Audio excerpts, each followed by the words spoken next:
చదువుకుందాం. ఇవాళ మన కొరకు ఏర్పాటు చేయబడిన వాక్య భాగం మొదటి కొరింథీయులకు రాసిన పత్రిక 6వ అధ్యాయం. మొదటి కొరింథీయులకు రాసిన పత్రిక 6వ అధ్యాయం 11వ వచనాన్ని మనం చదువుకుందాం. మీలో కొందరు అట్టి వారై ఉంటేది కానీ ప్రభు అయిన యేసుక్రీస్తు నామమునను మన దేవుని ఆత్మ యందును మీరు కడగబడి పరిశుద్ధపరచబడిన వారై నీతిమంతులుగా తీర్చబడితిరి. చాలు, ప్రార్థన చేసుకుందాం. కృపగల ప్రభువా, పరిశుద్ధుడా, జీవాధిపతి, నీకు వందనాలు. నాయన, ఈ ఉదయ సమయంలో ఈ పరిశుద్ధ దినాన్ని పక్షంగా నిలబడడానికి మీరు నాకు అనుగ్రహించినటువంటి ఈ భాగ్యమును బట్టి వందనాలు. మీ పక్షంగా నేను నిలబడుతున్నప్పుడు మీ మాటలు ఏమై ఉన్నాయో దానిని ప్రకటించినట్లు నన్ను మీ స్వాధీనంలో పెట్టుకోండి. మనుషుల ఆలోచనలు కానీ, తలంపులు కానీ, భావోద్వేగాలు కానీ వ్యక్తపరచుకున్నట్లు సహాయం దయచేయండి. వింటున్న సంఘానికి వెనగల చెవి, గ్రహించే మనస్సు, పాటించే జీవితాలు మా అందరికీ దయచేయండి. యేసు నామమున అడిగి వేడుకుంటున్నాము తండ్రి. ప్రియులారా, పరిశుద్ధ గ్రంథంలో నుంచి ఈ సంవత్సరం మనం ధ్యానం చేసుకుంటున్న వాక్యాంశము మూల వాక్యము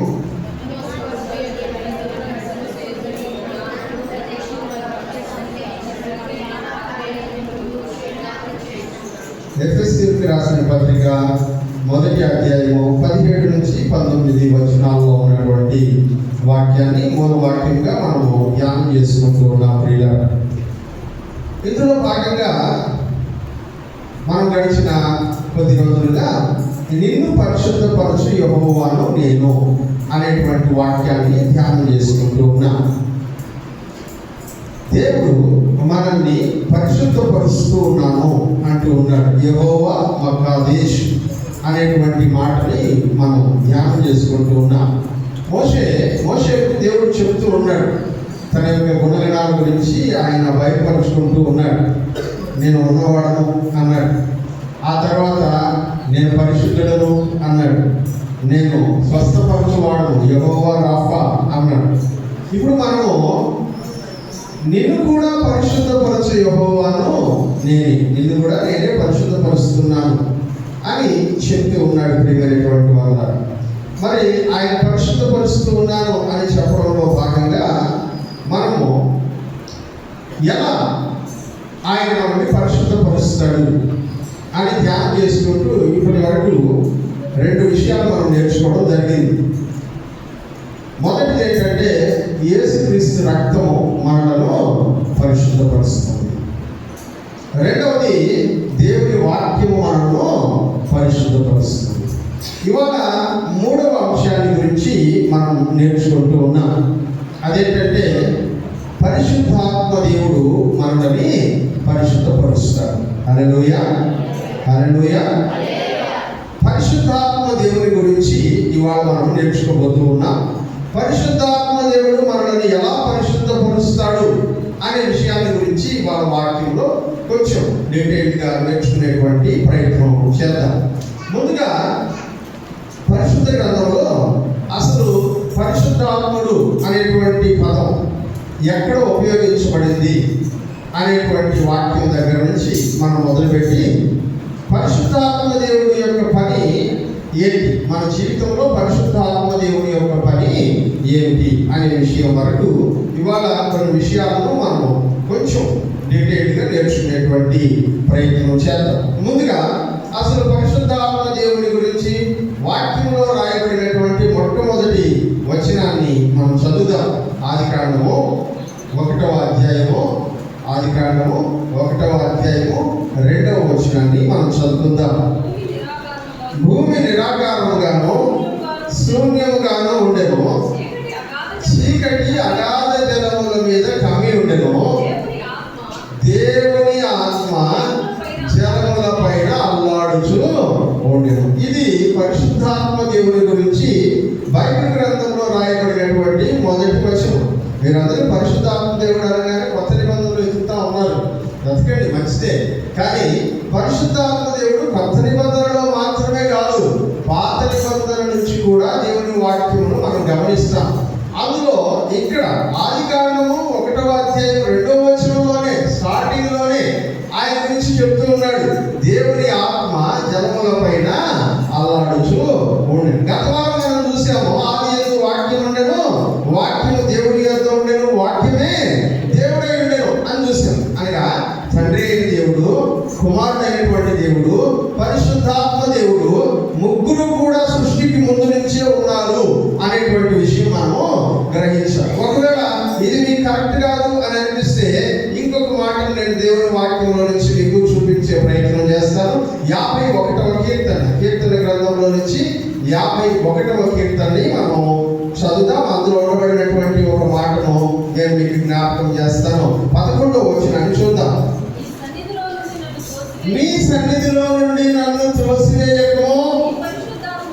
ఏంటంటే నీ పరిశుద్ధాత్మను అక్కడ ఎవరి గురించి చెప్తుంది? సరే, ఇందాక సరే దేవుని ఆత్మ అన్నారు, ఇక్కడ పరిశుద్ధాత్మ అనే పేరు ఎక్కడ ఉంది అంటే ఇక్కడ ఉంది.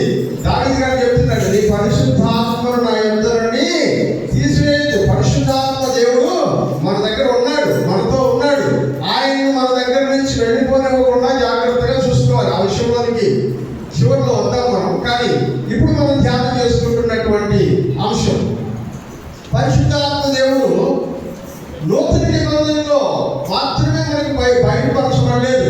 పాత నిబంధన గ్రంథ కాలంలో సృష్టి ఆరంభానికి ముందు నుంచే పరిశుద్ధాత్మ దేవుడు ఉన్నాడు. తండ్రి అయిన దేవుడు, కుమారుడైన దేవుడు, పరిశుద్ధాత్మ దేవుడు ఉన్నాడు అనే విషయాన్ని మనం గమనించాలి ప్రియమైనటువంటి వారు. అనగా సృష్టి నిర్మాణంలో ఆయన పాత్ర ఉన్నది అని మనం గమనించాలి.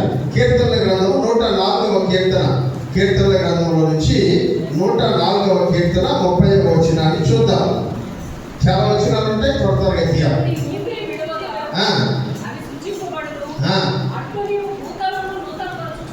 ఎలా అంటే పరిశుద్ధాత్మ దేవుడు తన ఊపిరిని విడువగా అవి సృష్టించబడతాయంట.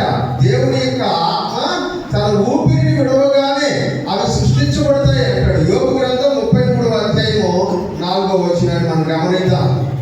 యోబు గ్రంథము 33వ అధ్యాయము, దేవుని ఆత్మ నన్ను సృజించెను. చాలు.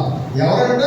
మనల్ని సృష్టించిన వాడు దేవుని ఆత్మ. ఆది యందు దేవుని ఆత్మ జలముల పైన అల్లాడుతుండెను అని చూశాం కదా. ఆ దేవుని ఆత్మ మనలను సృజించను అని దేవుని వాక్యంలో మనము చూస్తాం ప్రియమైనటువంటి వారులారా. అందుకని సృష్టి ప్రారంభం నుంచే పరిశుద్ధాత్మ దేవుడు ఉన్నాడు. పరిశుద్ధాత్మ దేవుడు యొక్క లక్షణాలు కొన్నిటిని నేను మీకు జ్ఞాపకం చేస్తాను. అంటే దేవునికి ఎలాంటి లక్షణాలు అయితే ఉన్నాయో పరిశుద్ధాత్మ దేవునికి కూడా అలాంటి లక్షణాలే ఉన్నాయి. కాబట్టే ఆయన్ని పరిశుద్ధాత్మ దేవుడు అని పిలుస్తూ ఉన్నాం. పరిశుద్ధాత్మ దేవుడు అని పిలుస్తూ ఉన్నాం. నేను మీకు ఈ మాట చెప్పడానికి ముందు ఒక మాట నేను మీకు జ్ఞాపకం చేస్తాను. చాలాసార్లు చెప్పాను, అయినా మళ్ళా ఒకసారి జ్ఞాపకం చేస్తాను. ఏంటంటే, మీరు పరిశుద్ధాత్మ దేవుడు మన మధ్యలో ఉన్నాడు అని చెప్పడానికి బదులుగా చాలా మంది ఏం చెప్తున్నారంటే పరిశుద్ధాత్మ వచ్చేసింది. దాని పదం బైబిల్లో ఉండదు. పరిశుద్ధాత్ముడు అనే రాయబడి ఉంటుంది. పరిశుద్ధాత్మునికి ఉపయోగించబడినటువంటి లింగము స్త్రీలింగము కాదు, పుంలింగము ఉపయోగించబడింది. దేవునికి పుంలింగం ఎలాగైతే ఉపయోగించబడిందో పరిశుద్ధాత్మ దేవుడు అని దేవుని గ్రంథంలో రాయబడి ఉంది. అంతేగాని పరిశుద్ధాత్మ దిగొచ్చేసింది అదే ఒక కరెంట్ కాదు, ఎనర్జీ కాదు. దిగొచ్చేయడానికి ఒక వ్యక్తి మనలో ఉంటాడు. ఆయన ఒక వ్యక్తి, ఆయన క్యారెక్టర్ ఏంటి, దేవునికి ఉండే గుణాలు ఆయనకు ఉన్నాయా లేదా కొన్ని విషయాల్ని దేవుని గ్రంథంలో నుంచి మనం చూద్దాం. యెషయా గ్రంథము 40వ అధ్యాయము, యెషయా గ్రంథము 40వ అధ్యాయం 12 నుంచి 14 వచనాల వరకు చూద్దాం. తన పుడిసిటిలో జలములను కొలిసిన వాడెవడు? చేతితో ఆకాశంలో కొల చూచిన వాడెవడు? భూమిలోని మన్ను కొలపాత్రలో ఉంచిన వాడెవడు? త్రాసులో పర్వతములను తూచిన వాడు ఎవడు? తూనిక చేత కొండలను తూచిన వాడు ఎవడు? యెహోవా ఆత్మకు నేర్పిన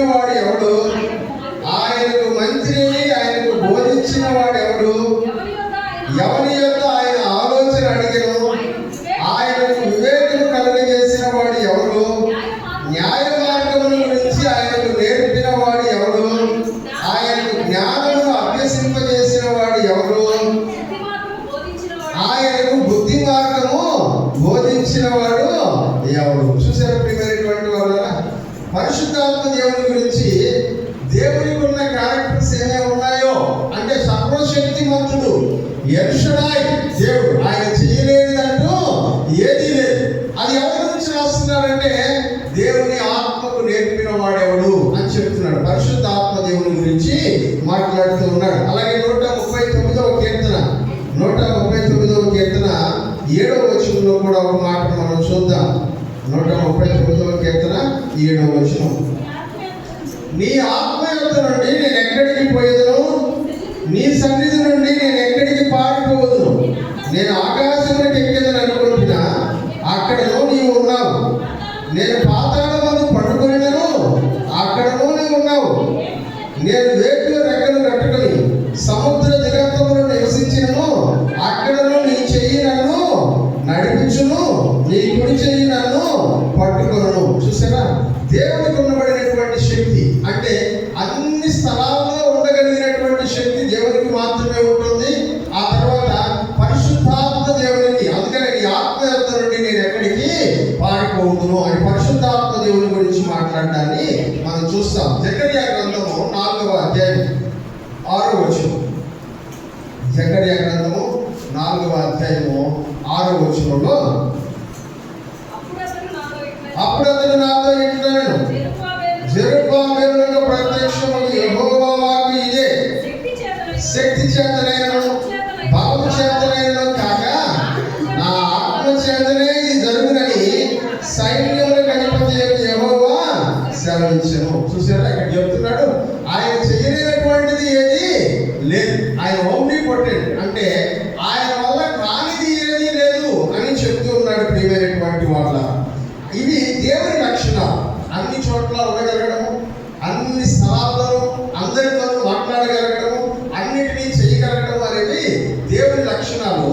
పరిశుద్ధాత్మ దేవునికి కూడా ఆ లక్షణాలు ఉన్నాయి. కనుక పరిశుద్ధాత్మ దేవుడు ప్రారంభం నుంచి సృష్టి మొదలుకొని ఆయన ఉన్నాడు అనే విషయం మనకు అర్థం. పరిశుద్ధాత్మ దేవుని యొక్క మరొక గుణం, మరొక లక్షణం ఏమిటి అని మనం గమనించినప్పుడు, పరిశుద్ధపరచడం పరిశుద్ధాత్మ దేవుని యొక్క లక్షణం. పరిశుద్ధాత్మ దేవుని యొక్క లక్షణం ఏంటంటే పరిశుద్ధం. ఇవన్నీ పాత నిబంధనలో విషయాలే చెప్తున్నాడు, కొత్త నిబంధనలోకి ఇంకా రాలేదు. పాత నిబంధనలో విషయాలు చెప్తున్నా. పరిశుద్ధాత్మ దేవుని యొక్క గుణము పరిశుద్ధపరచడము. యెహెజ్కేలు గ్రంథము 36వ అధ్యాయం. యెహెజ్కేలు గ్రంథము 36వ అధ్యాయము 27వ వచనాన్ని మనం చదువుదాం. నా ఆత్మను మీ మీద ఇచ్చి ఉన్నాను, నా కట్టడలను అనుసరించు వారిని నా విధులను గైకొని వారుగాను మిమ్మల్ని చేశాను. వాక్యం చెప్తున్నాడు, నా ఆత్మను మీ మధ్యలో ఉంచి ఉన్నాను. ఆయన ఏం చేస్తాడంట, నా ఆజ్ఞను గైకొనేటట్టు, నా వాక్యమును గైకొనేటట్టు మిమ్మల్ని పరిశుద్ధపరుస్తాడు. ఆ వాక్యమును అనుసరించేటట్టుగా మిమ్మల్ని ప్రేరేపిస్తాడు అని దేవుని గ్రంథంలో చెప్పడాన్ని మనం చూస్తాం. ప్రియమైనటువంటి వాళ్ళ, పరిశుద్ధాత్మ దేవుడు పాత నిబంధన గ్రంథ కాలంలో ఎప్పుడూ మనుషులతో ఉండేటువంటి వాడు కాదు. కానీ దేవుని ప్రజలను బలపరచడానికి కొన్ని సమయాల్లో కొన్ని ప్రత్యేకమైనటువంటి పనులు చేయడానికి వారితో ఉండి ఆ పనులు చేయించి తిరిగి వారి వద్ద నుంచి వెళ్ళిపోయేటువంటి వాడని దేవుని గ్రంథంలో మనం చూస్తాం. ఉదాహరణకి మోషే గారు ప్రత్యక్ష గుడారాన్ని నిర్మించాలని అనుకున్నప్పుడు, ప్రత్యక్ష గుడారాన్ని నిర్మించేటువంటి పనిని చేయడానికి ఎవరు సరైనటువంటి వాడు అని ఆలోచిస్తూ ఉండగా దేవుడు బెసలేలుల గురించి దేవుని వాక్యంలో చెప్తాడు. బెసలేలులకు నేను ఆత్మపూర్ణునిగా చేసి ఉన్నాను, పరిశుద్ధాత్మపూర్ణునిగా చేసి ఉన్నాను, అతని ఇవన్నిటినీ చేస్తాను. దేవుని యొక్క పని చేయాలంటే దేవుని ఆత్మ కలిగినటువంటి వాళ్ళైతేనే చేయగలరు. లేకుంటే వారు చేసినటువంటి ప్రయత్నము వృధాగా మిగిలిపోతుంది. బెసలేలుల గురించి నిర్గమకాండం 31:3లో ఆ మాటని మనం చూస్తాం. ఆ తర్వాత ఓత్నియేలు, కాలేబు యొక్క మనుగడైనటువంటి ఓత్నియేలును దేవుడు న్యాయాధిపతిగా నియమించి ఇశ్రాయేలు ప్రజల పక్షంగా యుద్ధం చేసి విజయం సాధించి ఇశ్రాయేలులను కాపాడడానికి దేవుని ఆత్మపూర్ణునిగా కాలేబు యొక్క మనుగడైనటువంటి ఓత్నియేలును ఏర్పాటు చేసినట్టుగా దేవుని వాక్యంలో మనం చూస్తాం. ప్రియమైనటువంటి వల్ల అలాగే మొదటి సమూయేలు గ్రంథంలో 10వ అధ్యాయం 6వ వచనంలో మనం చూస్తున్నాము. సమూయేలు మీద ప్రవచించేటువంటి ఆత్మగా ఆయన ఉన్నాడు అని దేవుని వాక్యంలో మనం చూస్తాం. దేవుడు ఆయనకు ప్రవచనం చెప్పడానికి దేవుని ఆత్మపూర్ణునిగా చేశాడని గమనిస్తూ ఉన్నాం. చదువుతాం ఆ మాటలు ఒకసారి. మొదటి సమూయేలు 10:6. యెహోవా ఆత్మ నీ మీదికి బలముగా దిగివచ్చును, నీవు వారితో కలిసి ప్రకటన చేయదు. సౌలు గురించి ఈ మాట చెప్తున్నాడు. దేవుని ఆత్మ నీ మీదికి బలంగా వస్తుంది, అప్పుడు నువ్వు దేవుని వాక్యమును ప్రకటిస్తావు అనేటువంటి మాటను చెప్పడానికి మనము చూస్తూ ఉన్నాం.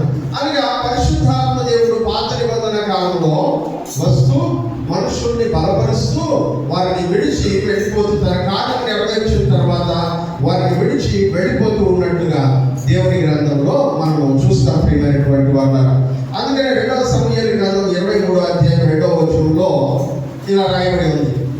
2వ సమూయేలు గ్రంథం 23వ అధ్యాయం 2వ వచనం, యెహోవా ఆత్మ నా ద్వారా పలుకుతూ ఉన్నాడు. దేవుని ఆత్మ దావీదు ద్వారా పలుకుతూ ఉన్నాడు అని దావీదు చెప్తూ ఉన్నాడు. యెషయి కుమారుడైన దావీదు యొక్క చివరి మాటలు అని అక్కడ రాస్తూ అంటాడు, దేవుని ఆత్మ నా ద్వారా పలుకుతూ ఉన్నాడు అంటాడు. దేవుని యొక్క వాక్యమును ప్రవచనాలను చెప్పించడానికి పాత నిబంధన గ్రంథ కాలంలో దేవుడు వచ్చి మనుషులను తన స్వాధీనంలోకి తీసుకుని తను చెప్పాలనుకున్నటువంటి దాన్ని ప్రజలకు వివరించి వారిని వదిలిపెట్టి వెళ్ళిపోయేటువంటి వాడు పరిశుద్ధాత్మ దేవుడు పాత నిబంధన గ్రంథ కాలం. కానీ కొత్త నిబంధన గ్రంథ కాలానికి వచ్చేటప్పటికి పరిశుద్ధాత్మ దేవుని గురించి మనం దేవుని వాక్యంలో ఇలా చదువుతూ ఉన్నాం. అదేంటంటే ఆత్మ మీ మీదికి వచ్చినప్పుడు మీరు శక్తి నొందెదరు అని వాక్యంలో మనం చూస్తాం. అపోస్తలుల కార్యముల గ్రంథము 1వ అధ్యాయము 7వ వచనం,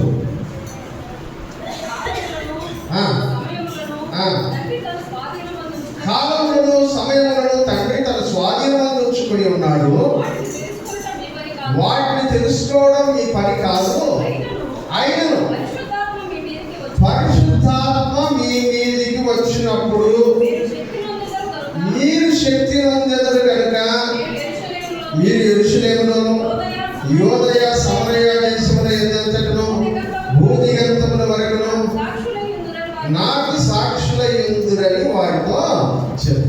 ఈ మాటను జాగ్రత్తగా గమనించండి. పరిశుద్ధాత్మ దేవుడు ఇంకా అపొస్తలులైనటువంటి 12 మంది మీదికి లేకపోతే ఆది సంఘం మీదికి రాలేదు. వారిని తన స్వాధీనంలోకి ఇంకా తీసుకోలేదు. యేసు ప్రభు ఇంకా పరలోకానికి ఆరోహణమై వెళ్ళిపోలేదు.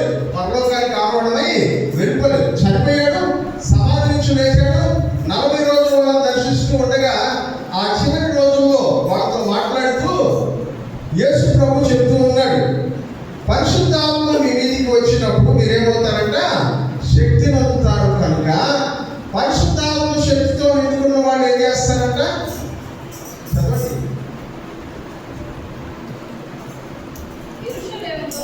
యెరూషలేములోను యోదయ సమరయ దేశముల యందంతటను భూదిగంతముల వరకును నాకు మీరు సాక్షులుగా. దేవునికి సాక్షులుగా నిలబడటము పరిశుద్ధాత్మ దేవుని కలిగినటువంటి వారి యొక్క మొట్టమొదటి గుణం. యేసు ప్రభు శిష్యులతో చెప్తున్నటువంటి మాట ఇదే. పరిశుద్ధాత్మను పొందితే మీరు శక్తిని పొందుతారు. ఎలాంటి శక్తిని పొందుతారంటే, మీరు ఎక్కడికి వెళ్ళినా, యెరూషలేములో ఉన్నా, యోదయాలో ఉన్నా, సమరయాలో ఉన్నా, భూదిగంతాల్లో ఎక్కడైనా ఉన్నా, ప్రపంచంలో ఏ మూలకి వెళ్ళినా నేను యేసు ప్రభువును నమ్ముకున్నాను, యేసు ప్రభు నా కొరకు గొప్ప కార్యాలు చేశాడు, మీరు కూడా ఆయన యందు విశ్వాసం ఉంచండి అని 10 మందికి సాక్ష్యం చెప్పేటువంటి వారుగా దేవుడు మనల్ని బలపరుస్తాడు. అది పరిశుద్ధాత్మతో నిండిపోయినటువంటి వారి యొక్క ఒకానొక లక్షణము. దేవునికి స్తోత్రం కలుగునుగా. హల్లెలూయా. ఇప్పుడు మీరు పరిశుద్ధాత్మతో నిండుకొని ఉన్నారనుకోండి, పరిశుద్ధాత్మతో నిండుకున్నటువంటి మీరు దేవుని కొరకు సాక్ష్యంగా ఉండాలి. ప్రభు నామాన్ని గురించి అనేకులకు తెలియపరిచేటువంటి వారై ఉండాలి. అలా ఉన్నప్పుడు మాత్రమే దేవుడు మనల్ని బలపరుస్తాడు అనేటువంటి విషయాన్ని జ్ఞాపకం చేసుకోవాలి. అయితే ఈ మాట చెప్పిన తర్వాత యేసు ప్రభు వారి మధ్యలో నుంచి పరలోకమునకు ఆరోహణమై వెళ్ళిపోయాడని వాక్యంలో మనం చదువుతూ ఉన్నాం. ఇప్పుడు యేసు ప్రభు వాళ్ళతో ఎన్ని రోజులు ఉన్నాడో నేను మీకు జ్ఞాపకం చేస్తాను. యేసు ప్రభు పస్కా పండుగ రోజు సిలువ వేయబడ్డాడు. పస్కా పండుగ రోజు మొదలుకొని 3వ రోజున ఆయన తిరిగి లేచాడు. అంటే 3 రోజులు అయిపోయింది. ఇప్పుడు 40 రోజులు ఆయన వారికి దర్శనం ఇస్తూ వస్తున్నాడు. 43 రోజులు అయింది. 43వ రోజున పరలోకానికి ఆరోహణమై వెళ్ళిపోయాడు. హల్లెలూయా. ఇప్పుడు 50వ రోజు పెంతెకొస్తు దినాన అనగా 1 వీక్ అయిన తర్వాత ఈ ఆదివారం అయితే మళ్ళా వచ్చే ఆదివారం రోజున పరిశుద్ధాత్మ దేవుడు వారి మధ్యలోనికి దిగి వచ్చాడు. చదువుదాం. అపొస్తలుల కార్యాల గ్రంథము 2వ అధ్యాయము. అపొస్తలుల కార్యాల గ్రంథము 2వ అధ్యాయం 1వ వచనం. పెంతెకొస్తు పండుగ దినము వచ్చినప్పుడు అందరూ ఒక చోట కూడి ఉండిరి. ఎప్పుడంటే పెంతెకొస్తు అనే పండుగ. పెంతెకొస్తు అనే పండుగ. నేను పోయిన వారం మీకు ఒక ఫెస్టివల్ గురించి చెప్పినాను, ఒక ఫంక్షన్ గురించి చెప్పినాను. బహుశా శుక్రవారం ప్రార్థనలో అనుకుంటాను. దేవుని యొక్క వాక్యాన్ని చదవడానికి, ఒంటరిగా ప్రార్థన చేసుకోవడానికి యవనస్తుల్ని విడిచిపెట్టేటప్పుడు ఒక ఫంక్షన్ చేస్తారు యూదులు అని చెప్పినాను. అలాగే ఇప్పుడు కూడా మీకు ఒక మాటను జ్ఞాపకం చేస్తూ ఉన్నాను. పెంతెకొస్తు అనేటువంటిది ఒక చర్చ్ పేరు కాదు. పెంతెకొస్తు అనేది క్రైస్తవుల్లో ఒక సమాజం పేరు కాదు. పెంతెకొస్తు అనేది పండగ రోజు. పెంతెకొస్తు అనేది పండగ రోజు. పస్కా పండుగ మొదలుకొని 50వ రోజున, పస్కా పండుగ మొదలుకొని 50వ రోజున ఒక పండుగ చేసుకుంటారు. ఆ 50వ రోజున చేసుకునే పండుగనే పెంతెకొస్తు అంటారు. పెంతెకొస్తు అంటే అర్థం ఏంటంటే 50వ రోజు అన్నారు. 50వ రోజు అన్నారు. ఎందుకు చేసుకుంటారు అంటే దాని గురించినటువంటి వివరాలు నాకు తెలియదు. వాళ్ళు ఎందుకు అలా పండుగ చేసుకుంటారో నాకు తెలియదు. కానీ నేను ఎప్పుడు ఎలా పోల్చి చెప్తూ ఉంటానంటే, మన ఇంట్లో ఎవరికైనా పెళ్లి జరిగింది అనుకోండి, పెళ్లి జరిగిన తర్వాత ఓ పండుగ చేస్తాం. పెళ్లి అయిపోయిన తర్వాత ఏం పండుగ అది? ఎందుకు చేస్తారు తెలియదు కదా. అలాగే వీళ్ళు ఖచ్చితంగా ఒక కారణం చేతనే చేస్తారు. కానీ నాకు తెలియదు ఆ కారణం ఏంటో. పెంతెకొస్తు అనేది 50వ రోజు. ఎప్పటి నుంచి 50వ రోజు? పస్కా పండుగ జరిగిన రోజు నుంచి 50వ రోజు.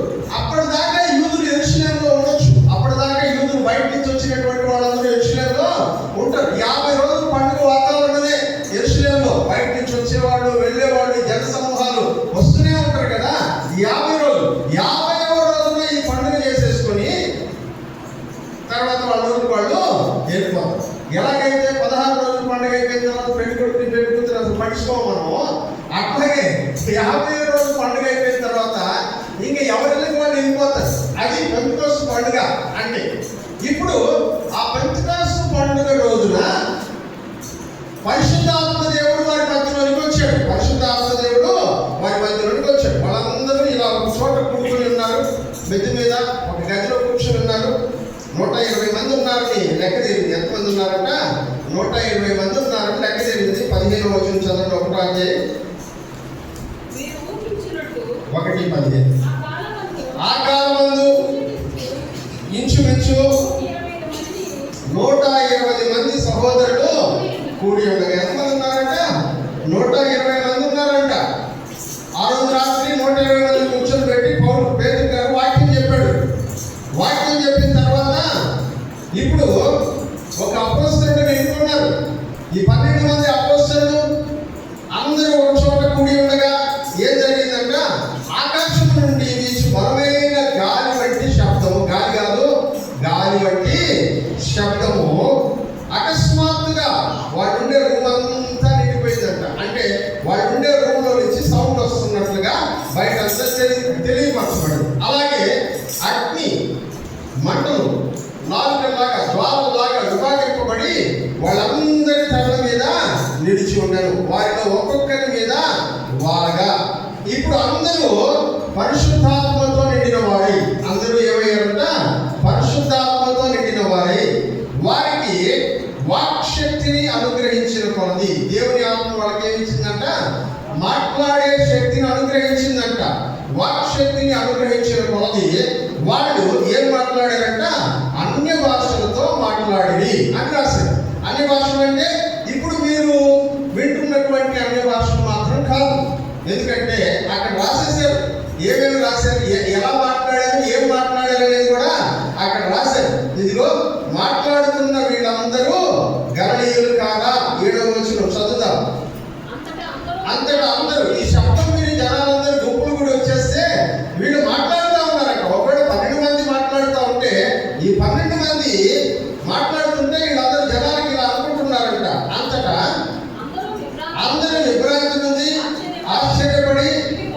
ఇదిగో మాట్లాడుతున్న వీళ్ళందరూ గలిలయులు, వీళ్ళందరూ గలిలయ ప్రాంతానికి చెందినవాడు కదా. మనలో ప్రతివాడు తాను పుట్టిన దేశపు భాషతో మేము మాట్లాడుట వినుచున్నాము. ఏమి ఇప్పుడు వాళ్ళు ఏమంటున్నారట, మేము మెసొపొతామియా నుంచి వచ్చాం, పారసీక దేశం నుంచి వచ్చాం, లేకపోతే ఫిలిస్టియా దేశం నుంచి వచ్చాం, ఇలా చుట్టుపక్కల వేరే వేరే దేశాలు. మేము అక్కడ పుట్టినప్పుడు ఆ ఊర్లో వేరే భాష ఉండేది. ఆ భాష నేర్చుకున్నటువంటి మేమందరము ఈ ఊరికి వస్తే, ఈ ఊర్లో వాళ్ళు గలిలయలో ఉండే వాళ్ళు మా ఊరి భాష మాట్లాడుతున్నారు, ఇదేంటి చాలా ఆశ్చర్యంగా ఉంది అని వాళ్ళలో వాళ్ళు మాట్లాడుకోవడం మొదలు పెట్టారంట. 18 దేశాల ప్రజలు 12 మంది మాట్లాడుతుంటే 18 భాషల్లో విన్నారంట. దేవునికి స్తోత్రం కలుగును గాక. హల్లెలూయా.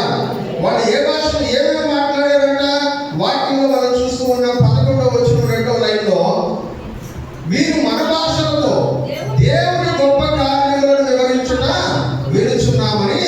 వాళ్ళు ఏం మాట్లాడుతున్నారో జనాలకి అర్థమైంది. వాళ్ళు ఏం మాట్లాడుతున్నారో జనాలకి అర్థమైంది. పరిశుద్ధాత్మ దేవుడు మన మధ్యలో ఉండడం అంటే మనకు తెలియనటువంటి భాషతో గట్టిగా కేకలేసి మాట్లాడడం పరిశుద్ధాత్మ దేవుడు ఉన్నాడనడానికి రుజువు కాదు. ప్రియమైనటువంటి వాళ్ళు, పరిశుద్ధాత్మ దేవుడు ఇదిగో నేను మీతో పాటు ఉన్నాను, మీరు నాకు సాక్ష్యంగా నిలబడతారు అని చెప్పాడు. దేవుడు వాళ్ళకి మాట్లాడే శక్తినిచ్చాడు పరిశుద్ధాత్మ దేవుడు. అందుకని వాళ్ళకు అంతకు ముందు మాట్లాడినటువంటి భాషలతో వీళ్ళు మాట్లాడుతున్నారు. అంతకుముందు ఎప్పుడు మాట్లాడని భాషతో వీళ్ళు మాట్లాడుతున్నారు. వీళ్ళు మాట్లాడుతుంటే వాళ్ళకి అర్థమవుతుంది, వాళ్ళ వాక్యాన్ని వినగలుగుతున్నారు. ఇది అద్భుతం ప్రియమైనటువంటి వాళ్ళు. ఇలా పరిశుద్ధాత్మ దేవుడు సంఘంలోనికి ప్రవేశించాడు. దేవునికి స్తోత్రం కలుగును గాక. హల్లెలూయా. సంఘంలోనికి ప్రవేశించాడు. అయితే సంఘములో పరిశుద్ధాత్మ దేవుని యొక్క పని, ఎందుకంటే నిన్ను పరిశుద్ధపరచు యెహోవాను నేనే అనే మాట మనం చదువుకుంటా ఉన్నాం. పరిశుద్ధాత్మ దేవుని యొక్క పని ఏంటి అంటే మనల్ని పరిశుద్ధులుగా మారుస్తూ ఉండడం పరిశుద్ధాత్మ దేవుని యొక్క పని. హల్లెలూయా. మనల్ని పరిశుద్ధులుగా చేయడం పరిశుద్ధాత్మ దేవుని యొక్క పని. ఎలా పరిశుద్ధులుగా చేస్తాడు? దేవుని వాక్యంలో నుంచి కొన్ని మాటలు మనం ధ్యానం చేసుకుందాం. యోహాను సువార్త 16వ అధ్యాయం. యోహాను సువార్త 16వ అధ్యాయం 8వ వచనాన్ని చదువుకుందాం.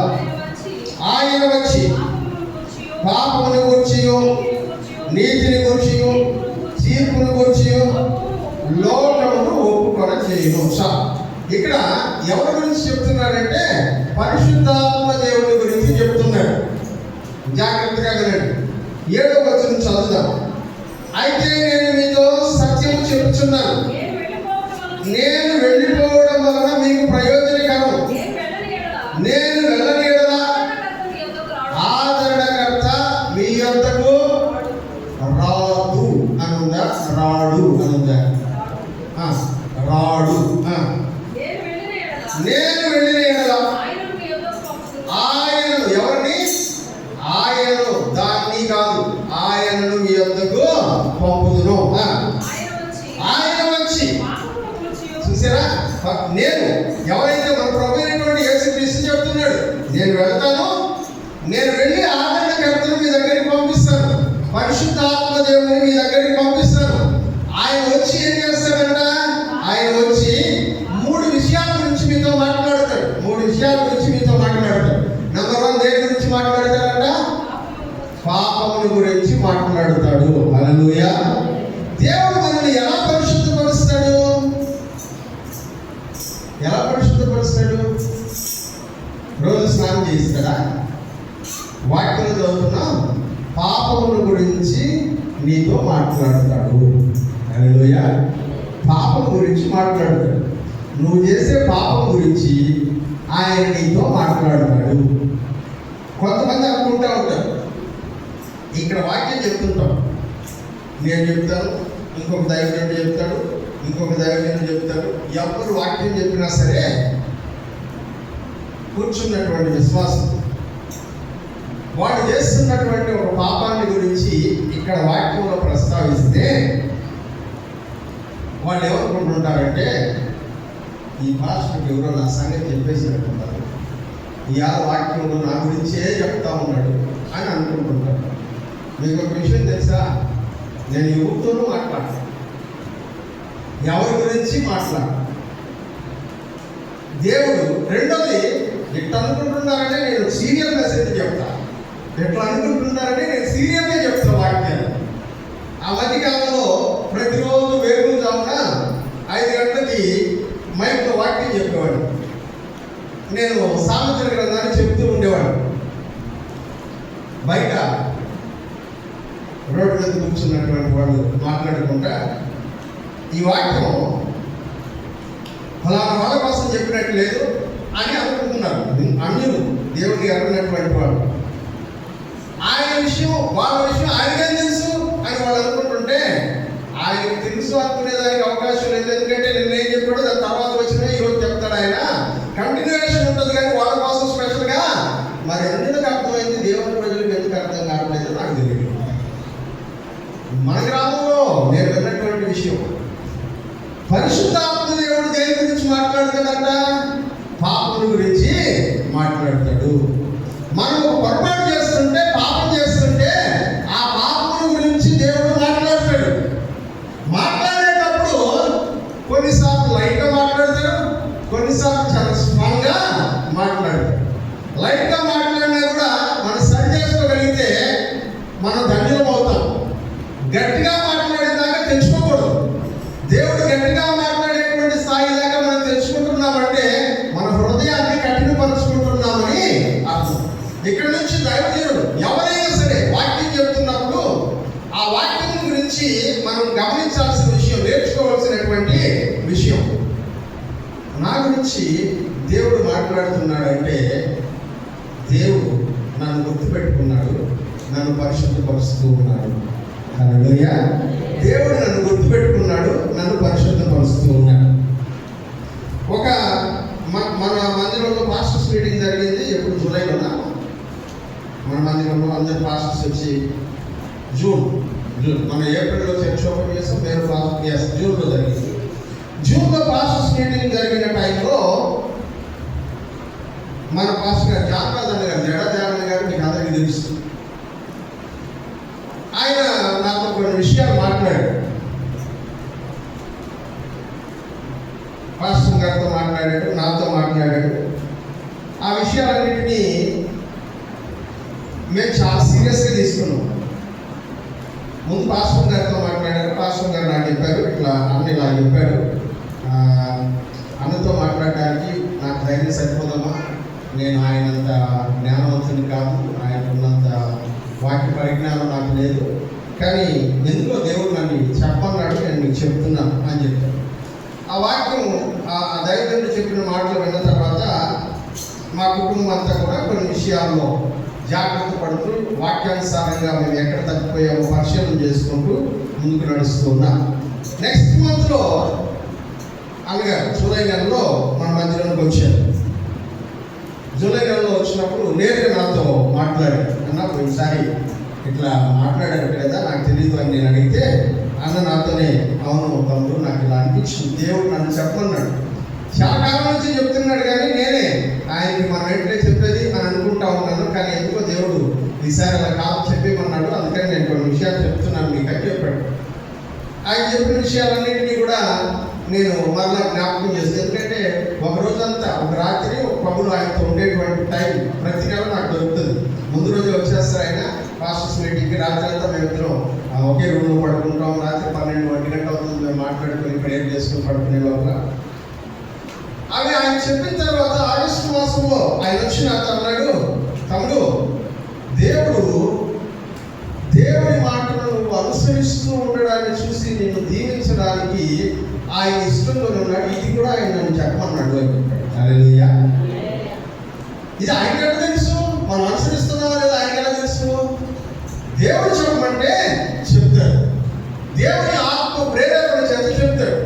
దాన్ని ఆయన నాకు చెప్తాడు, నాకు తెలియదు బయట ఆయన చెప్తే నేను నేర్చుకోవాలా అని నేను అనుకుంటే నేను ఎప్పటికీ నేర్చుకోలేదు.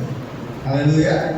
అలా కాదు, అక్కడ చెప్తున్నటువంటి వాళ్ళు ఎవరైనా కావచ్చు, ఎవరు చెప్పి పంపిస్తున్నారంట ఆ మాటని? దేవుడు చెప్పి పంపిస్తున్నారు. చెప్పేటువంటి వాడిది కాదు వాల్యూ, ఆ మాటను పంపించినటువంటి వాడికి విలువను మనం ఇవ్వాలి. రాయవారికి కాదు విలువ, రాయవారు పంపినటువంటి వాడికి విలువ. హల్లెలూయా. రాయవారుని మీరు ఎక్కడైనా చూసారో రాయవారుని ఎవరు ఈ దేశం నుంచి ఇంకొక దేశానికి మెసేజ్ తీసుకెళ్తారు రాయబారు. వాళ్ళు ఇదిగో పలానా విషయం అని చెప్పి అంబాసిడర్స్ అంటారు. వాళ్ళు ప్రతి దేశంలో, మన దేశానికి సంబంధించి ప్రపంచంలో 150 దేశాల్లోనూ అంబాసిడర్స్ ఉంటారు, రాయబారులు అంటారు వాళ్ళు. ఈ దేశం నుంచి ఏదైనా మెసేజ్ ఉంటే మన అంబాసిడర్కి చెప్తాం, మన రాయబారి వెళ్ళి ఆ దేశం ప్రధానమంత్రితోనో రాష్ట్రపతితోనో రాజుతోనో మాట్లాడతాడు. మాట్లాడినప్పుడు వాళ్ళు ఇక్కడికి మాట్లాడినాతో అంటావా అని చెప్పి రాయబారిని కొట్టరు. ఎందుకంటే మెసేజ్ పంపించింది రాయబారి కాదు, మెసేజ్ పంపించిన వాడు ఒక ఆయన ఉన్నాడు. మనం ఏం చేయాలన్నా ఆయన చేయాలి. రాయబారితో ఏమి సంబంధమో లేదు. దేవుడి వాక్యం చెప్పేటువంటి వారితో ఏమి ప్రాబ్లం లేదు. ఎందుకంటే ఈ వాక్యాన్ని పంపించిన ఆయన ఒక ఆయన ఉన్నాడు. ఆయనే నీ పాపాన్ని గురించి మాట్లాడుతున్నాడు. హల్లెలూయా. నీ పాపం గురించి మాట్లాడేటువంటి వాడు ఆయనే. వాక్యంలో చెప్తున్నాడు, ఆయన పాపముల గురించి నీతో మాట్లాడుతాడు. ఎవరు? పరిశుద్ధాత్మ దేవుడు. హల్లెలూయా. పరిశుద్ధాత్మ పాపముల గురించి చదువు, నీతిని గురించి చదువు, తీర్పును గురించి. పాపాన్ని గురించి మాట్లాడతారంట, నీతిని గురించి మాట్లాడతారు. నీలో ఉండబడిన పాపం నీకు తెలియజేస్తుంది వాక్యం ద్వారా, లేదా నువ్వు పర్సనల్గా వాక్యం చదువుకుంటున్నప్పుడు నీ స్నేహితుల ద్వారా, నాలాంటి దైవజనుల ద్వారా, అలాగే నీ శ్రేయోభిలాషుల ద్వారా నువ్వు చేస్తున్నది మంచిది కాదు అని చెప్తాడు. నువ్వెవరున్నా నాకు చెప్పడానికైనా అని నువ్వు అంటే ఒకసారి, 2 సార్లు, 3 సార్లు దేవుడు వదిలేస్తాడు. హల్లెలూయా. దేవుడు వాక్యం అదే చెప్తుంది, నీ సహోదరుడు పాపం చేస్తున్నాడని నీకు తెలిసిన ఎడల ముందు పర్సనల్గా వెళ్ళి మాట్లాడే వాళ్ళతో. వాళ్ళు మారాలి. పర్సనల్గా వెళ్ళి మాట్లాడితే మారు. పర్సనల్గా వెళ్ళి మాట్లాడినోడి మీద కోపం వస్తుంది. అప్పటి నుంచి ఎవరితో మాట్లాడు. వీళ్ళు కనబడితే తప్పించుకొని వెళ్ళిపోతారు. వాళ్ళు ముఖాముఖిగా చూడడానికి ఇష్టపడరు. ఇవన్నీ మీరు చేస్తున్నారా? మీరు పాపంలో ఉన్నారు. పాపం వల్ల మీరు గర్దించబడుతూ ఉన్నారు. మీరు తప్పించుకొని తిరిగే ప్రయత్నంలో ఉన్నారు. రెండవదిగా యేసయ్య చెప్పాడు, ఒకరిద్దరు సంఘ పెద్దలను తీసుకొని పోయి మాట్లాడు. అప్పుడు వాడు మాట వినకపోతే రెండోసారి కూడా అప్పుడేం చేయాలంట? సంఘానికి సంఘం అందరికీ చెప్పి, ఇదిగో పలానా సహోదరుని. ఎందుకంటే మిగిలిన వాళ్ళు, ఆ విషయం తెలిసిన వాళ్ళందరూ పాస్టర్ గారి దగ్గరికి వచ్చి, పాస్టర్ గారు పలానా వాళ్ళు ఎట్లా చేస్తున్నారు, మీరన్నా మాట్లాడకూడదా అని అడుగుతుంటారు. మీకు తెలీదు. ఉదాహరణ, నేను ఎవరిని ఉపయోగించిన నందాన్ని ఉపయోగిస్తాను. నంద తప్పు చేస్తున్నాడు కాదు, నేను ఒక ఎగ్జాంపుల్గా వాడుకున్నాను. నంద ఏదైనా పొరపాటు చేశాను అనుకోండి, నంద గురించి నేను చెప్తా ఉంటాను, నందతో మాట్లాడతాను. ఆ తర్వాత ఒకరిద్దరిని తీసుకెళ్ళి మాట్లాడతాను. ఈ లోపల ఏమవుతుందో తెలుసా? సంఘ విశ్వాసులందరూ, ఇదిగో ఈ నంద ఇట్లా చేస్తున్నాడు, అట్లా చేస్తున్నాడు, మీరన్నా చెప్పకూడదా, మీరు చెప్తే నా మాట ఏంటాడు అని నాతో మాట్లాడు. నందతో ఎవరు నంద ఎవరుకున్నట్టు మన గురించి ఎవరికి తెలియదే అనుకుంటాం. మన గురించి ఎవరికి తెలియదే మనం అనుకుంటాం. కానీ అందరూ మీ ఎవరితో చెప్తుంటారంట, దైవజనుడితో చెప్తుంటారు. అందుకనే సంఘానికి చెప్పాలి. నువ్వు ఏం చేయాలంట? సంఘానికి చెప్పాలి. ఆ తర్వాత కూడా వాడు వినకపోతే నీకు వాడికి సంబంధం లేదు, అన్నిటిగా వదిలేయాలి. అన్నిటిగా దేవుని యొక్క న్యాయ తీర్పు ఎలా ఉంటుందంటే, వాక్యం చెప్తున్నాడు, ఆయన నిన్ను గద్దిస్తాడు. ఆ గద్దించేటప్పుడు ఫస్ట్ ప్రారంభం ఎక్కడ ఉంటుందంటే, గద్దించేటువంటిది ఇక్కడే స్టార్ట్ అవుతుంది. ఫస్ట్ ప్రారంభం ఇక్కడే. బయటికి పోయి ఎవరు ఫ్రెండ్స్ ఉంటాము, ఒరే ఈరోజు మా పార్టీ ఇస్తున్నాం రా. వీళ్ళు పార్టీ అనుకుని ఎగరేసుకుంటే వెళ్ళిపోతారు. అక్కడికి పోగానే 4 గ్లాసులు, ఒక థమ్సప్, ఒక మందుగుడ్డి, బీర్ బాటిల్ పెట్టుకొని కనపడతారు. వీళ్ళందరూ ఉంది పార్టీ అనుకుంటే వెళ్తారు. అక్కడ పార్టీ దగ్గర కూర్చొని వీళ్ళు చెప్తుంటారు ఫ్రెండ్స్కి, నాకు అలవాట్లేదు, నేను తాగను అని చెప్తూ ఉంటారు. చెప్తా ఉంటే వాళ్ళు ఏమంటారంటే, లేదు అదే ఏం కాదురా, నువ్వే మాట్లాడుతుంది ఏం కాదు అని చెప్తుంటే వీళ్ళు గ్లాసులు అందిస్తూ ఉంటే లోపల మనసులో పరిశుద్ధాత్మ దేవుడు ఏమంటుంటాడు తెలుసా? చర్చికి పోతుండవు, వాక్యం చదువుతుండవు, ప్రార్థన చేస్తుండవు, తాగొచ్చా అని మనసులో చెప్పడం. హల్లెలూయా. మనసులో చెప్తా ఉంటాడు. మనసులో చెప్తా ఉండేటప్పుడు ఆ మాటల్ని నువ్వు గ్రహించి దేవుడు నాతో మాట్లాడుతున్నాడు రా, నేను ఇట్లాంటివి చేయకూడదు అని వెనక్కి వస్తే నువ్వు పరిశుద్ధపరచబడ్డవాడు. హల్లెలూయా. నువ్వు పరిశుద్ధపరచబడదు. అట్లా కాకుండా మనసులో ఎందుకు చెప్తూ ఉన్నా బయట ఏం కాదురా అని చెప్తుంటే వాళ్ళ మాట సిద్ధమే తాగేసానుకో, నువ్వు ఒకదానికి బానిస అయిపోతుంది. హల్లెలూయా. ఒకదానికి బానిస అయిపోతుంది. పరిశుద్ధాత్మ దేవుడు నీతో మాట్లాడతాడు, మాట్లాడుతూ ఉంటాడు, మాట్లాడడానికి ప్రయత్నం చేస్తూ ఉంటాడు.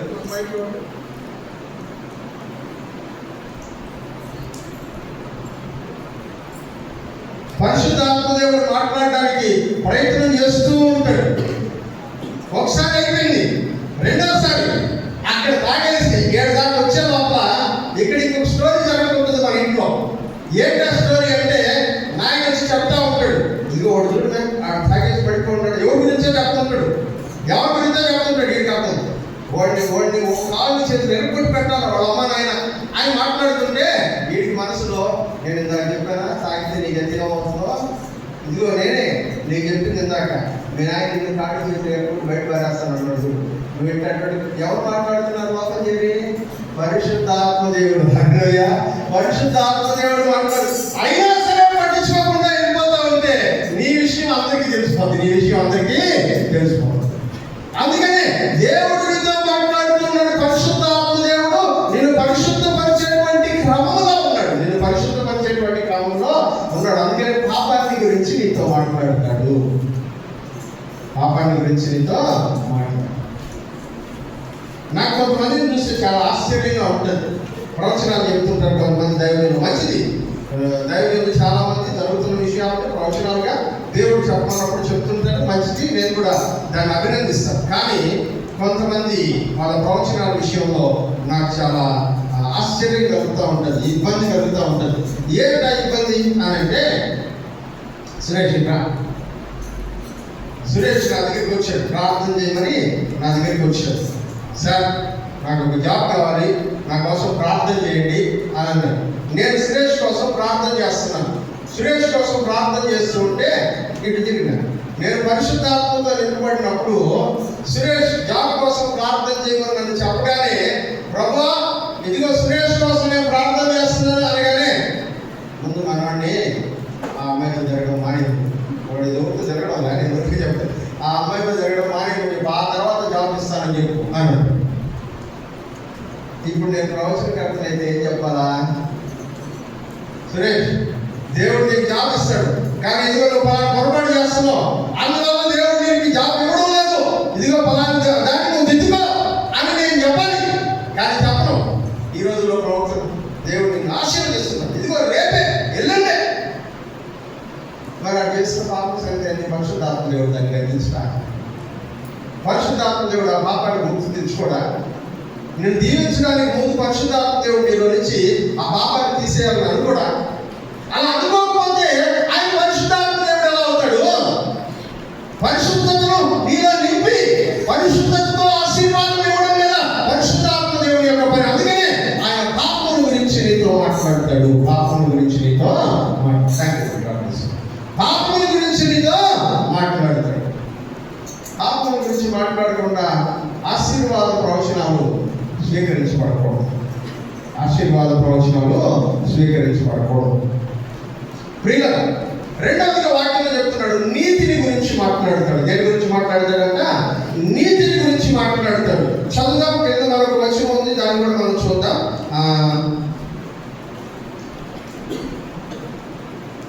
9వ వచనం, లోకులు నా యందు విశ్వాసం ఉంచలేదు కనుక పాపమును గురించి నేను తండ్రి యొద్దకు వెళ్ళుట వలన మీరు ఇక నన్ను చూడరు కనుక. ఇప్పుడు చెప్తున్నాడు, నన్ను చూడరు, యేసు ప్రభువుని చూడరు ఇక. కాబట్టి ఎవరి గురించి మాట్లాడతారంట? యేసు ప్రభు యొక్క నీతిని గురించి మాట్లాడతాడు. హల్లెలూయా. పరిశుద్ధాత్మ దేవుడు దేని గురించి మాట్లాడతాడంట?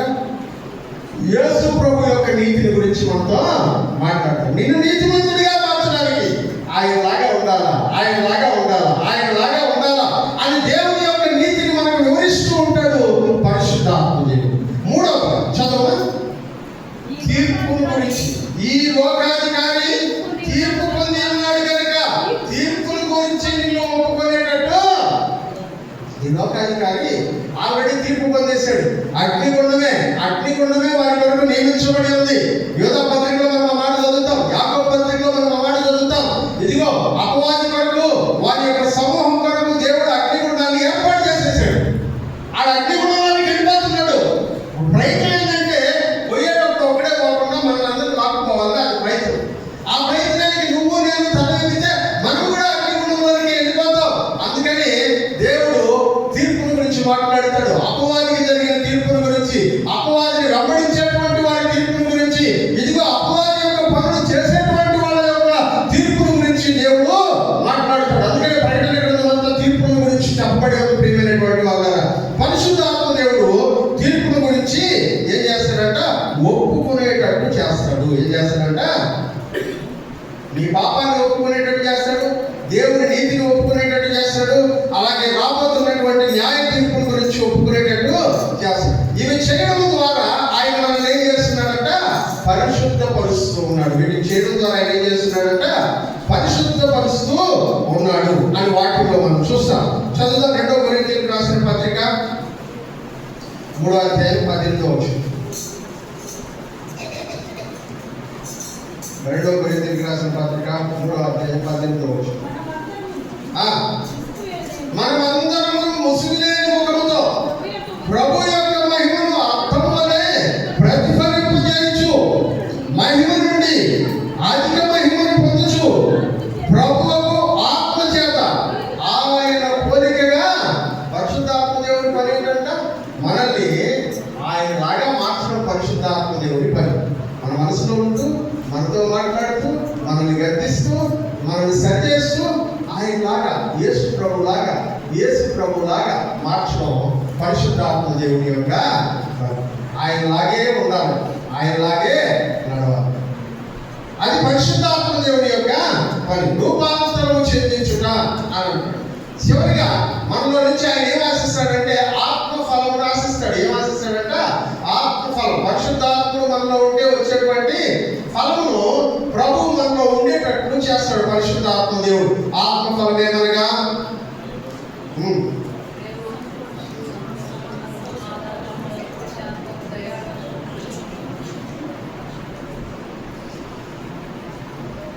నేను ఇక్కడ ఫ్లెక్స్ని పెట్టకుండా చాలా మంచి పని చేస్తాను. ఇప్పుడు చెప్తాం. ఆత్మఫలం ఏమనగా ప్రేమ, సంతోషము, సమాధానము, దీర్ఘశాంతము, దయాళత్వము, మంచితనము, సాత్వికము, విశ్వాసము, ఆశయం. ఇవన్నీ కలిపి ఏమంటే పరిశుద్ధాత్మ దేవుడు మనలో ఉంటే మన లైఫ్లో ఇవన్నీ ఉంటాయి. మన లైఫ్లో ఇవన్నీ ఉంటాయి. ప్రేమ ఉంటుంది, సంతోషం ఉంటుంది, సమాధానం ఉంటుంది, దీర్ఘశాంతం ఉంటుంది, దయాళత్వం ఉంటుంది, మంచితనం ఉంటుంది, సాత్వికం ఉంటుంది, విశ్వాసం ఉంటుంది, ఆశానిక్రమం ఉంటుంది. ఇవన్నీ పరిశుద్ధాత్మ దేవుడు మనలో ఉంటే మన జీవితంలో కనబడేటువంటి లక్షణాలు. వాటిని చూసుకుంటే చాలు. ప్రతిరోజు మేము వాటిని చూసుకుంటే చాలు. మన ఇంట్లో కొత్తగా ఏదైనా ఒక చెట్టు వేసాం అనుకోండి, ఆ చెట్టు ఏది పండు కాస్తుంది అనుకోండి, ఏం చేస్తుంటారు మీరు? 2 రోజులకు ఒకసారి పోయి ఎన్ని ఉంటాయి చూసుకొచ్చుకుంటుంటాం కదా. అవి ఎవరో పోసేసారా, పెద్ద అవుతున్నాయా లేదా అని చూస్తుంటాం. అలాగే ప్రతిరోజు ఇవి నీలో ఉన్నాయా లేదా చూసుకోవాలి. చూడాలంటే ఎక్కడికి వెళ్ళాలా? ఇక్కడికి వెళ్ళాలి. హల్లెలూయా. చూడాలంటే ఇక్కడికి వెళ్ళాలా? దీనిలో ఉన్నాయి, అవి నీలో ఉన్నాయా లేదా? ఒకసారి నువ్వు అర్థం ముందు నిలబడితే, దేవుని వాక్యం ముందు నిలబడితే నీకు అర్థం అవుతాయి అవి నీలో ఉన్నాయా.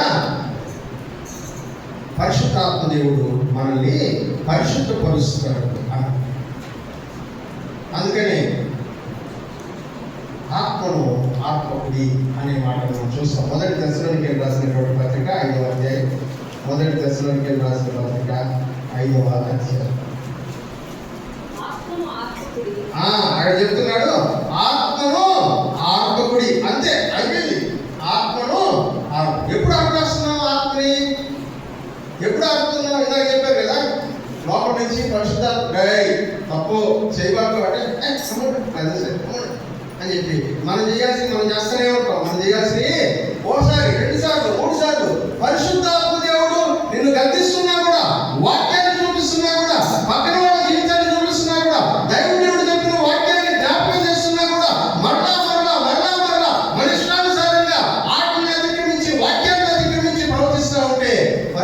పరిశుద్ధాత్మ దేవుడు లోపల ఏం చేస్తున్నాడంట? దుఃఖపడతాడు. పరిశుద్ధాత్మ దేవుడు దుఃఖపడి కొద్ది రోజులు మొదలుపెట్టి అపవాదికి అప్పగించేస్తాడు. ఎవరికి అప్పగించేస్తాడంట? అపవాదికి అప్పగిస్తాడు. ఎప్పుడు వచ్చాడు పరిశుద్ధాత్మ దేవుడు మనలోనికి అంటే అపోస్తలుల కార్యాలు 38 అంటాడు, మీరు 6 మంది ప్రభు అయినటువంటి యేసుక్రీస్తు నామములో ప్రతి వాడును బాప్తిస్మం పొందిడి, అప్పుడు పరిశుద్ధాత్మను వారు మీరు బాప్తిస్మం పొందినటువంటి రోజున పరిశుద్ధాత్మ దేవుడు మీలోకి వచ్చాడు. ఆ పరిశుద్ధాత్మ దేవుడు మీ హృదయంలో ఉండి మాట్లాడుతూ ఉన్నాడు. మీరు ప్రతి తప్పు చేస్తున్న ప్రతిసారి ఏదో ఒక రూపంలో మిమ్మల్ని ఆ తప్పు చేయనివ్వకుండా గద్దించేటువంటి ప్రయత్నం చేస్తూ ఉన్నాడు. అయితే నువ్వు నిర్లక్ష్య పెట్టి ఆ తప్పును చేయడానికే నువ్వు ముందుకెళ్తే నీ హృదయంలో పరిశుద్ధాత్మ దేవుడు ఏం చేస్తున్నాడంట? ఏడుస్తున్నాడు. పరిశుద్ధాత్మ దేవుడు ఏడుస్తూ ఉన్నాడు. ఏడ్చి కొంతకాలం అయిన తర్వాత పరిశుద్ధాత్మ దేవుడు నీ హృదయాన్ని వదిలిపెట్టి వెళ్ళిపోతాడు. మీరు అపవాదికి అప్పగించబడతారు. ఇక మీ రక్షణ మీరు పోగొట్టుకున్నట్లే మరలా తిరిగి మారుమనసు పొందే అవకాశం మీకు దొరకదు ప్రియమైనటువంటి వాళ్ళు. అది ఆత్మను దుఃఖపరచు. కానీ నిజంగా మనం మన యొక్క మారు మనసులోకి వెళ్తే పరిశుద్ధాత్మ దేవుడు మనల్ని పరిశుద్ధపరుస్తూ ఉంటే మనమంట రోజు రోజుకి నూతన పరచబడుతూ ఉంటాం, కొత్త వాళ్ళంగా మారుతూ ఉంటాం. రోమపత్రిక 12:1-2 చూద్దాం. రోమపత్రిక 12:1-2. కాబట్టి సహోదరులారా, పరిశుద్ధము దేవునికి అనుకూలమైన సజీవ యాగములుగా మీ శరీరములను ఆయనకు సమర్పించుకుంటని దేవుని వాత్సల్యమును బట్టి మిమ్మల్ని ప్రతిమానుకొనుచున్నాను.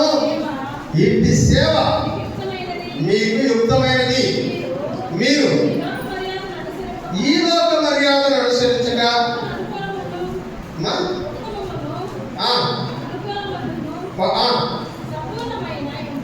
సంపూర్ణమైన దేవుని చిత్తం ఏదో పరీక్షించి తెలుసుకున్నట్లు ఏం చేయాలంట?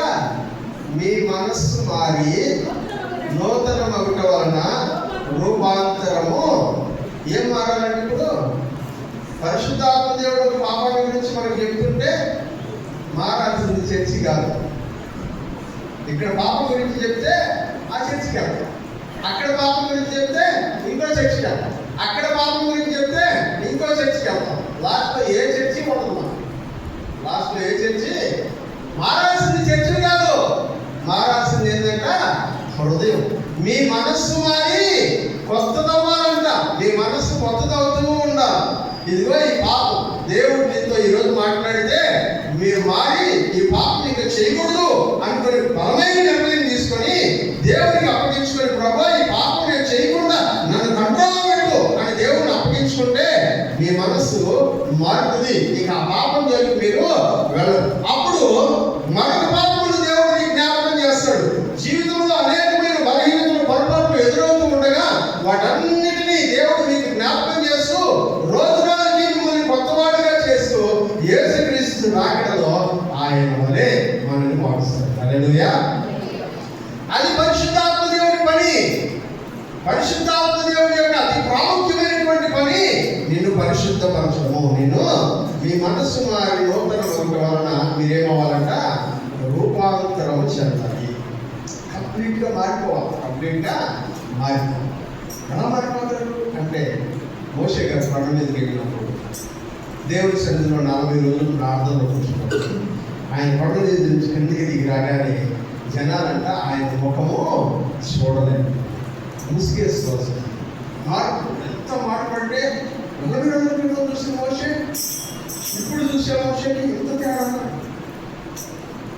మీ జీవితం నా జీవితం దేవుని పాదాల దగ్గర పెడితే పరిశుద్ధాత్మ దేవుడికి మనం అప్పగించుకుంటే రోజుల తేడాలో మన జీవితంలో ఉండేటువంటి మార్పును అనేక మంది గుర్తించగలరు. అప్పుడు పరిశుద్ధాత్మ దేవుడు మనలో కార్యం చేస్తున్నాడని అర్థం. పరిశుద్ధాత్మ దేవుడు మనల్ని పరిశుద్ధపరుస్తుంది, కొత్త వారిగా మార్చేటువంటి ప్రయత్నం. మనకు లేనటువంటి లక్షణాలను మనలో కలిగించి మనకున్నటువంటి చెడు లక్షణాలన్నింటినీ తీసేసి దైవిక లక్షణాలను మనలో పొందుపరుస్తూ మనల్ని పరిశుద్ధపరిచేటువంటి వాడు పరిశుద్ధాత్మ దేవుడు. హల్లెలూయా.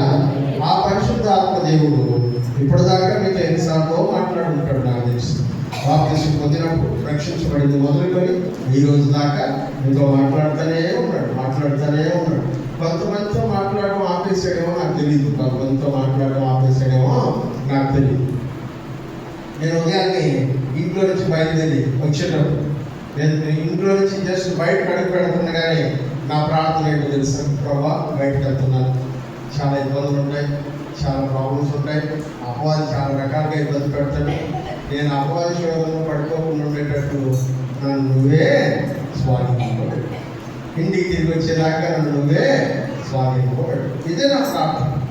ఇక్కడికి వచ్చి కూర్చుంటే ఆదివారం రోజు, ప్రభా నేను ఈరోజు దైవజనుడై ఉన్నానంటే నా గొప్పతనం, నేను పరిశుద్ధంగా బ్రతకడం, నేను నీతిమంతుడిగా ఉండే ప్రయత్నం ఏది కాదు, కేవలం పాపం చేయకుండా ఉన్నానంటే నీకు ఒక్కొక్కటే కారణం, అందుని బట్టి నీకు స్తోత్రాలని ఇక్కడ కూర్చుంటాను. హల్లెలూయా. ఇది దేవుడు మనల్ని పరిశుద్ధపరుస్తున్నటువంటి విధానంలో దేవుడికి కనుక మనల్ని మనం అప్పగించుకోగలిగితే వాక్యం అంటాడు, మీరు సంపూర్ణంగా మార్చబడతారు. మీరు అందుకే పరిశుద్ధులు సంపూర్ణులు అన్నట్లు మనం ఒకసారి రక్తం చేసి కడగబడ్డాం, పరిశుద్ధులు అయిపోయాం.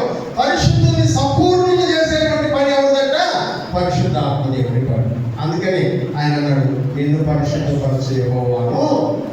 3 విషయాలు చూసాం. పరిశుద్ధ దేవుడు మనల్ని ఎలా పరిశుద్ధపరుస్తాడని 3 విషయాలు. మొదటిది, యేసు రక్తం ద్వారా మనల్ని పరిశుద్ధపరుస్తాడు. రెండవది, దేవుడి వాక్యం ద్వారా మనల్ని పరిశుద్ధపరుస్తాడు. మూడవది, పరిశుద్ధాత్మ దేవుడు మనలో ఉండి మనల్ని పరిశుద్ధపరుస్తాడు. దేవుడి చిత్తమైతే రేపు వారం 4వ దాని గురించి మనం నేర్చుకుంటాం. చాలా బలమైంది, స్ట్రాంగ్గా ఉంటుంది. అదేంటంటే శ్రమ ద్వారా మనల్ని పరిశుద్ధపరుస్తుంది. శ్రమ ద్వారా పరిశుద్ధపరుస్తుంది. చాలా మందికి అవసరమైనటువంటి వాక్యం ఈ రోజుల్లో.